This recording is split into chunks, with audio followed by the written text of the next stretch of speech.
சொல்லுதுன்னா கஷ்டமே படாம எடுக்கிறதுக்கு வழி சொல்றேங்குது. உண்டாக்கும் வல்லமை எப்பொழுதுமே இந்த பொருள் உலகத்தை சவதரிக்க விரும்புகிற, இந்த பொருள் உலகத்தில் அடைய விரும்புகிற அத்தனையையும் அடைவதற்கு ஒரே ஒரு ரூட்டு தான் இருக்குது. நம்ம கிட்ட என்ன இருக்குதோ அதுல இருந்து ஆரம்பிக்கணும். உங்ககிட்ட என்ன இருக்குதோ அதுல இருந்து ஆரம்பிங்க, அது பெஸ்டா இருக்கும். ஈசாக்கு பஞ்ச காலத்துல, கஷ்டம் இருக்கிற காலத்துல, வறுமை இருக்கிற காலத்துல, தரித்திரம் இருக்கிற காலத்துல, எல்லாம் ஊரை விட்டு ஓடிட்டு இருக்கிற அந்த காலகட்டத்தில் ஈசாக்கு கொண்டு போய் ஒரு சீடை அப்படி விதைக்கல, பல சீடுகளை விதைக்கிறான். ஒவ்வொரு சீடும் அப்படியே மேலே வந்து விதைகளை ஓன்று வந்து கதிர்கள் எல்லாம் 100 இருக்குது.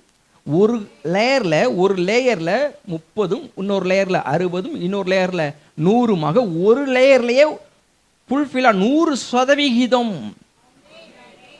100 மடங்குன்னா 100% ஒரு கருதுல ஒண்ணு கூட பால் வச்சு கீழே விழுகல.